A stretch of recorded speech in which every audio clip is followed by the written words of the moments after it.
dit en dat en wat 'n fuck nog, episode 38. En hierdie ene gaan ek meestal praat oor die referendums daar in die Donbass en Oekraïne se begeerte om by NATO aan te sluit. Maar kom ons spring weg met 'n stukkie nuus uit die Donbass uit.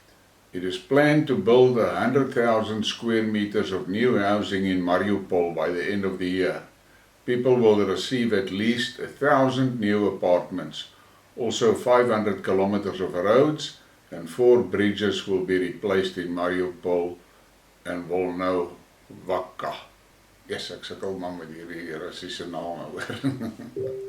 In elk geval, ek het al baie goedjies gesien oor die werksaamhede daar in Mariupol en hulle doen regtig 'n goeie job wat hulle daar doen. Ek het 'n ander interessante gesprek nog geluister waarin 'n ou gesels het en toe vertel hy dat die tyd toe die Russe die Krim-eiland gevat het, was het hulle nou transport gereël vir die Oekraïners wat nie deel van die Krim wil wees nie en wat wil teruggaan Oekraïne toe. En die professionele mense by die hospitale en toe hulle sien wat is die salarisse wat die ouens nou gaan kry, die staatsamptenare gaan kry wat vir Rusland werk. Toe besluit meer as 90% van hulle gaan nie terug Oekraïne toe nie, hulle bly in die Krim. En ek het ook geluister na 'n gesprek waar die ouens gepraat het oor die mense se pensioene en so.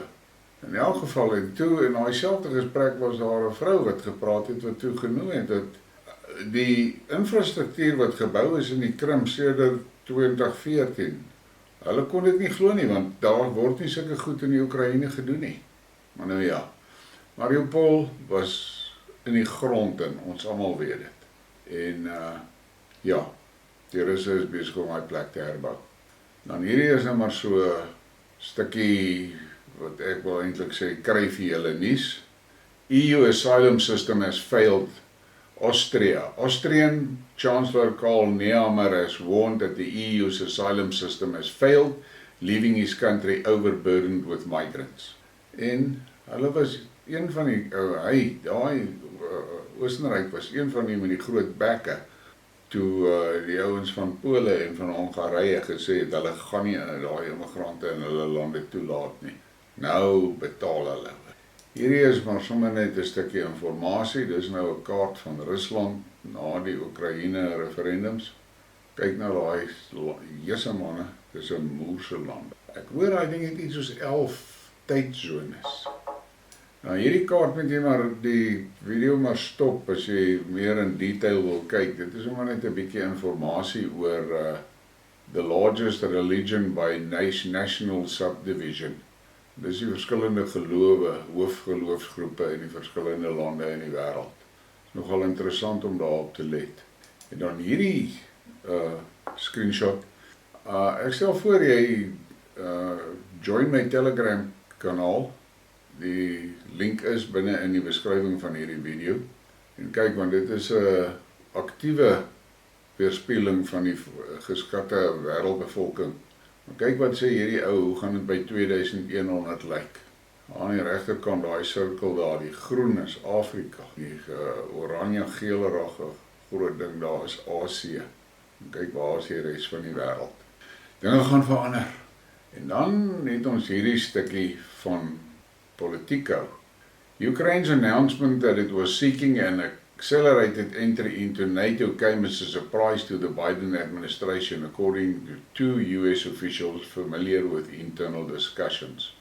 Nou ja, ons het al seker daai videoetjie gesien waar Zelensky en sy 2 trawante daar 'n tafeltjie daar in die middel van die straat het waar hulle kon sê nou hulle aansoek om deel van NATO word.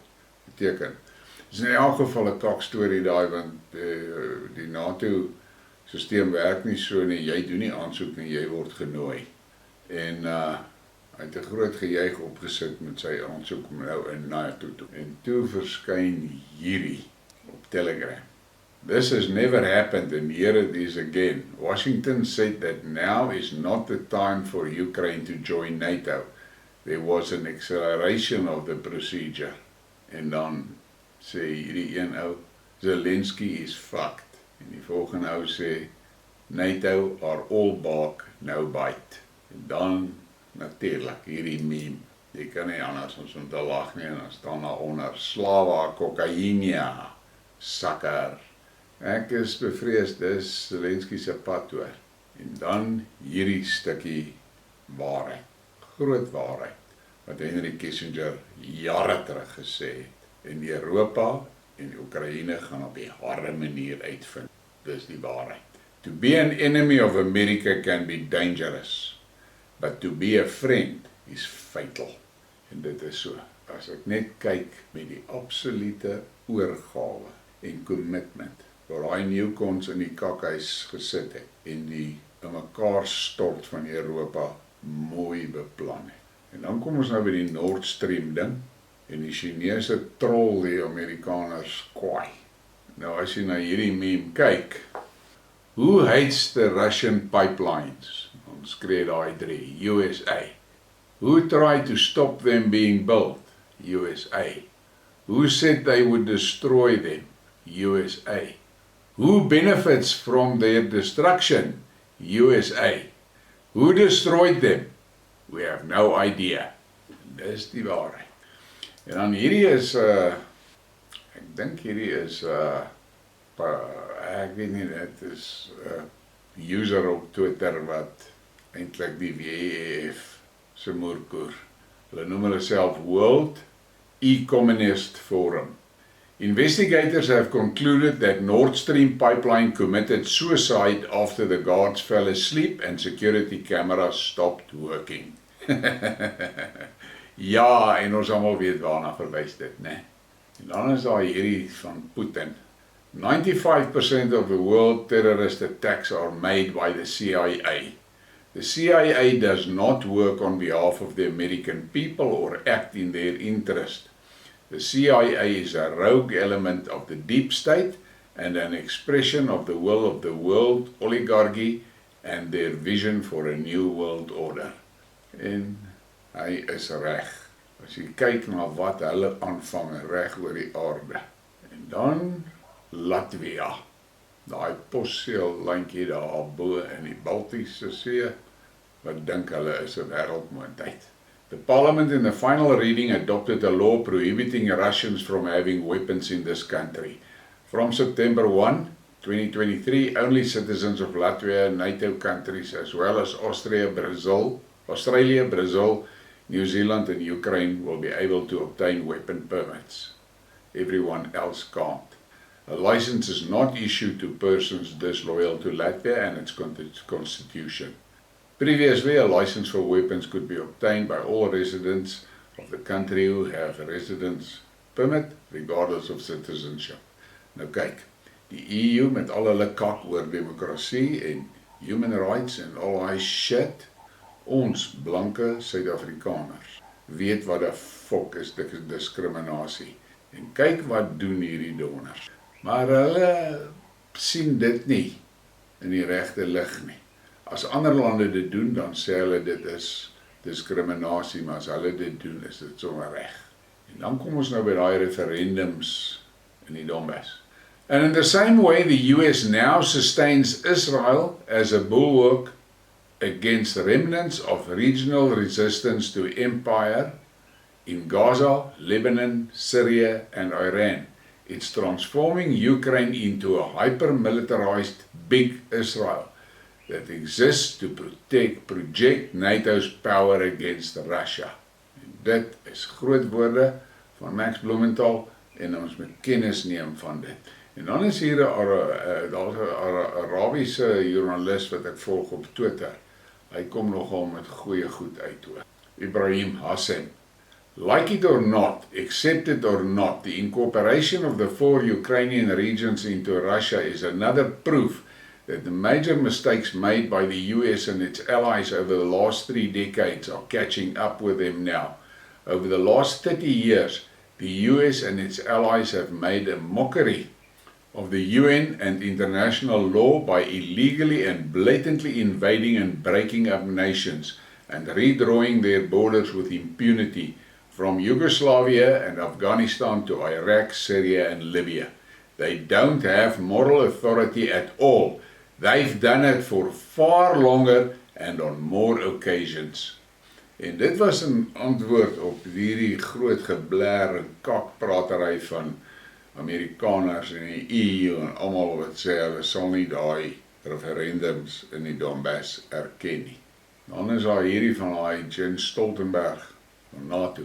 The illegal annexation of Ukrainian territories does not change the nature of this war.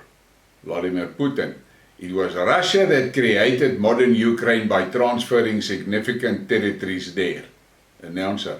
Apparently a technical problem, a very strange coincidence. En dit het gebeur op 'n Duitse televisiekanaal waar Stoltenberg gepraat het en toe hy net daai sin klaar gesê het, toe sny hulle oor na Putin toe waar hy op die rooi plein besig is om die skare toe te spreek oor die referendum uitslag.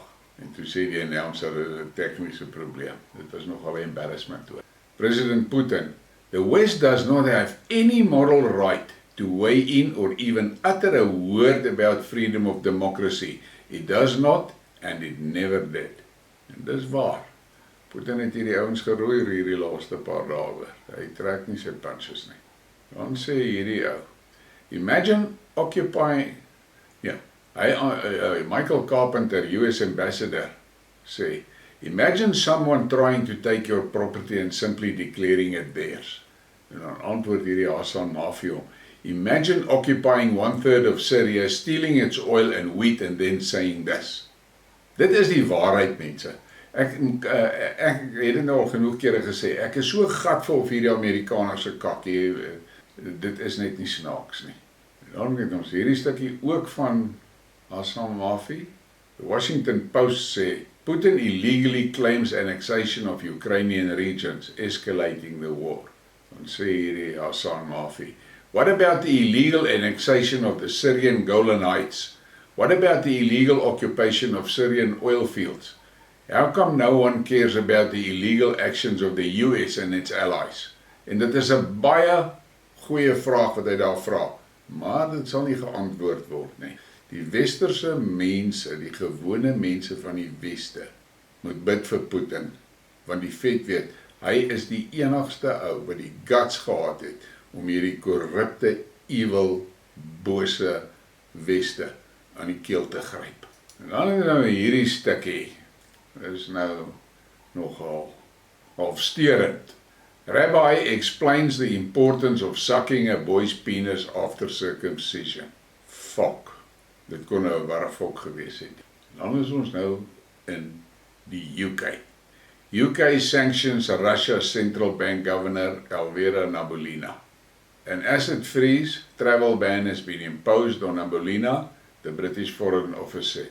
Britain has also put in place new services and good export bans targeted at vulnerable sectors of the Russian economy in response to President Putin's earlier signing of an accession decree to the 4 territories. Wat is hierdie UK se storie? Hulle dink hulle is nog 'n fucking wêreldmoondheid. Hulle is besig om mekaar te donder. Ek het vanmiddag 'n artikel gelees waar 'n ou sê die Britse ekonomie gaan heel waarskynlik binne die volgende 6 maande crash. En dan kom Garland Nixon uit. The UK economic system will collapse within the next few months. The die is cast. UK will become one of the third world nations that it oppressed for centuries. Sal dit daarom nou nie vir jou poetic justice wees nie, en met al die immigrante wat laat, hulle gaan klippe kak hoor. En dan kom ons nou by hierdie ene. Dit kon ook maar 'n warafok gewees het. Porn stars left without work amid syphilis outbreak. The syphilis outbreak in Europe may finally convince UK porn stars to unite, professionally speaking, as a fear of catching the bug due to the industry lax safety standards has convinced some to stop work altogether. Porn actresses turned sex educators told the Independent. Nou manne, dis nou maar, lyk dit mos nou maar vir my, hierdie girls wil nou nie meer 'n geroeste spyker vat nie, maar dis wat jy kry as jy die Russiese olie ban hoor. En dan is hierdie nou maar net 'n bietjie 2 foto's wat in die Krim geneem is, en dit wys die treine met al die militêre equipment wat op pad is na die Donbass toe. Nou, ek moet daaroor ietsie sê, hierdie mobilisasie van Rusland, dis 300.000 man wat hulle nou inbring, en hulle bring 'n moerse klompie. Ek dink baie keer Putin het te lank gewag met dit, hy moes dit vroeër gedoen het, want jy kan nou sien, die Russe kry swaar in die Oekraïne, want hulle is verskriklik outnumbered, en die verhouding was daar van die begin af, omtrent so 8 Oekraïners vir elke 1 Rus. En daai verhouding is nou besig om die Russe te vang daar in die Donbass. Dit is 1700 kilometer front waarop hulle veg. En hulle is net te eil vir dit. En dis hoekom jy hierdie deurbrake so hier en daar sien. Nou ja, vir my wat die obviously die Russe ondersteun, is dit nou kak as my span verloor, maar 'n ou moet nou aanvaar, jy kan nie elke dag, elke shot, elke wedstryd wen nie. Daar kom op baie keer wedstryde wat hy verloor. En maar ek het 'n ander artikel gelees vanmiddag en waarin die analis net sê dat die Oekraïne is nou op 'n piek met hulle teenaanvalle, maar hulle verloor geweldig baie manskappe en geweldig baie toerusting. En hulle gaan min of meer op hulle laagtepunt piek die oomblik as die Russiese versterkings in die Donbass begin inkom. Daarna gaan dit absoluut 'n verwoesting wees daar. En dan is ons nou hier in Suid-Afrika, hierdie Gate en McKenzie. Ek het nogal gehou van die dinge wat hy daar in die sentrale Karoo aanvang, maar my volk, die dinge wat hy nou aangevang het met hierdie koalisies wat hy die ANC help om die DA-koalisies uit die saal uit te lig. Ek is regtig teleurgesteld. En dan sê hy nou hierdie ding, en dit is weer fucking rassisties wat my aanbetref. We grew up seeing our dads being disrespected daily at their places of work. They couldn't leave because they had no options. We are a different generation. We leave because we have created options. The DA treated us like rubbish and some of you wanted us to stay. Julle is mal. Nou, al wat ek weet, ek het my lewe lank my eie besig gehad en ek het donders baie personeel gehad. Ek het nie my personeel so behandel soos hy praat nie, en daar is fucking miljoene van ons in Suid-Afrika wat dit nie gedoen het nie. So daai deel kan hy in sy moer stuur.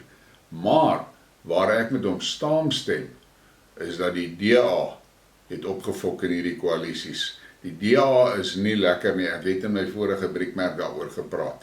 Hulle maak net soos die ANC, hulle wil net al die mag, hulle het die koalisievennote nodig om in bewind te kom, maar dan wil hulle al die groot poste wil hulle vir hulle self hê. En dit gaan nie werk nie, hulle kan nie dit doen nie. Ja, nou hierdie stukkie ding, hierdie is 'n foto, jy kan sien al daai plakkershuise en goed, en hulle is sommer op die treinspore gebou en so, en dan vra hierdie persoon, a well-governed city of Cape Town, en dan wys hy nou hierdie gemors. Nou ja, dit is nou nie lekker nie, maar ek gaan net my vraag weer vra wat ek nog die hele tyd vra. Waar die fok kom al hierdie mense vandaan? Dit is nie natuurlike Kaapse burgers nie. Hierdie is nie. Waar die bliksem kom hulle orals van vandaan? As die Weskaap beter sorg dat hulle onafhanklik word en hulle grense toemaak en ontslaa raak van al die verbode immigrante wat hulle daar het. Hulle kan nie, dis onmoontlik vir die Weskaap om voor te kom, want so vinnig as wat hulle groei en werk skep en so stroom dan, vir elke 10 jobs wat hulle create, stroom daar 10.000 fokkers in van die res van die land af, en van die res van Afrika af, om daai jobs te kom probeer kry. Dit gaan nie werk nie, hierdie republiek moet opbreek, hierdie republiek kan nie bly staan nie, dis 'n fok op. Nou is dan hierdie foto wat ou man net nou kan kyk en dan vir jouself sê, waar donder is ons hier. Want ek kan nie verseker, in die 70's het ek in Hielbrau rondgeloop, ek het in die aande Hielbrau toe gegaan om daar te gaan rondloop en window shopping doen en goed te eet en so. En kyk daar, hoe lyk dit nou vandag, gemors. En dan hierdie ou, ek het hom so rukkie terug raak geloop op Twitter, ek het nou nog nie mooi uitgefigure wat is hy presies nie, hy noem homself president K. Emani. Hy sê, it's now evident beyond any doubt, white apartheid minority regime built our country's infrastructure.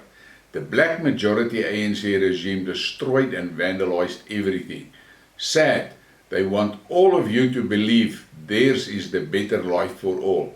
Are you going to be fooled?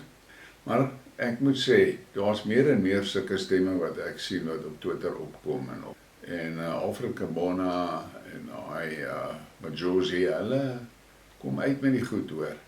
Dis hoekom ek die ander dag gesê, die stryd is nie wit teen swart nie hoor. Die stryd is beskaaf teen barbaar. En dan kom ons by daai warrefoks en vandag het ek vir julle 2 warrefoks. Hierdie is die eerste een waar jy net so lekker gaan lag en kyk na die prentjie en dan sê hy, she's gonna be pissed when she finds out I can't draw. Nou ek kan nogal dink, as hy daai prentjie omdraai en vir hierdie koper wys, dan gaan sy daarom vir jou opgewonde raak. En dan kom ons by nog 'n warrefok. En ek het dit gelees en ek het my gat afgelag. Ek gaan nou nie die hele stuk lees, dit is 'n moers lang stuk om te lees. Some men volunteer to fight in Ukraine to avoid wives, Russian mayor. 1/10 of the men in Russia volunteering for the conflict with Ukraine are doing so to escape their hen-pecking wives. The mayor of the coal mining town of Vorkuta, Yaroslav, has claimed. Around 10% of volunteers who go to the front line are going there because their wives probably became accustomed to decent life and are nagging. The official urged Russian women to provide a solid rear for their husbands and support them instead. Nou ja, dit is seker waar, maar op die einde van die dag, die dinge tussen mans en vrouens sal altyd duister wees. En op daai noot, klap maar daai like en subscribe en share die ding en dankie vir julle ondersteuning.